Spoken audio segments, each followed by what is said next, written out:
Tesla Cybertruck lead engineer shares insights. Tesla Cybertruck lead engineer Wes Morrill recently shared some insights on the electric vehicle maker's deep integration and unique approach to car design in a recent post on social media platform X, as could be seen in the engineer's post. It is Tesla's intense attention to detail that ultimately makes the company's vehicles as disruptive as they are today. Anyone informed who looks at the Tesla Cybertruck would know that the vehicle is a symphony of automotive engineering. Tesla, however, took some time before it reached this point. As per Morrill in his post, Tesla in its early days utilized different teams with collaborative goals in vehicle design. Adopting this system allowed the company to make great cars, but the designs of the vehicles themselves were not optimal. A well-known example, early days of Tesla, there was a battery team and separately a vehicle structures team. Structures team designed their vehicle body to meet given requirements of strength, crashworthiness,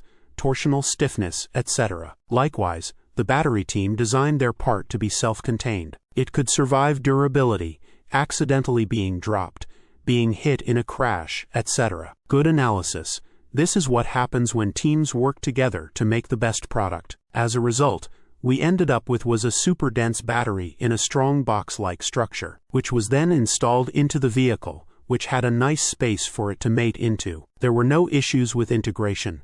Everything fit together perfectly and met all product goals. It achieved one of the highest crash safety ratings measured at the time. But we had a box full of battery cells that was installed into another empty box-shaped receptacle on the body. A box in a box. When you simplify it down that far, it sounds obviously wrong. The two organizations had achieved their goals, worked together without friction, and the product met its overall goals. Yet the product ended up with a clear lack of optimization as a result of the organizational boundaries of the two teams working in isolation. Nothing was wrong, but it wasn't optimal, Morrill wrote. The Cybertruck lead engineer noted that Tesla learned from these experiences, and the company adapted. This is how innovations such as the structural battery pack, which is now being simulated by electric car makers in China, came about. Morrill stated, however, that such changes may require large organizational changes, and there has to be a drive to make the best product regardless of ego. Have you heard of Conway's Law?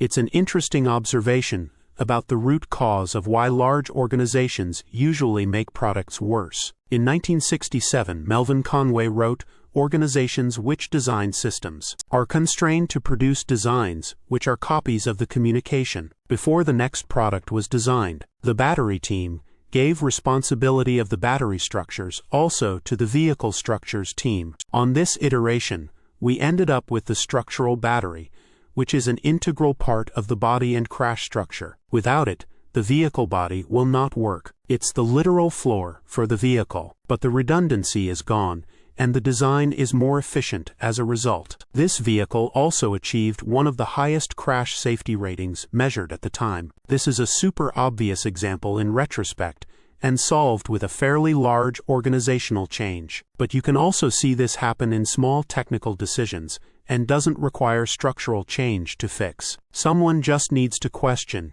if there is a better solution in a team open to criticism. This mindset to work together to make the best product regardless of ego is where you end up with the most innovative products. Some smaller examples have been seen when inspecting Cybertruck design. The chassis air suspension, which is used to pressurize the battery pack to prevent water ingress. The subwoofer, which utilizes the air volume of the body side instead of making the enclosure larger. Centralized zonal vehicle controllers, instead of many small distributed controllers. Doors which use the exterior surface as a crash intrusion beam. The pedestrian warning system used as a horn. The list goes on. The excitement and motivation by everyone involved to work across boundaries and actively break down Conway's Law is one of the many reasons I love working at Tesla, Morrill wrote. Source: reposted and summarized from Simon Alvarez at teslarati.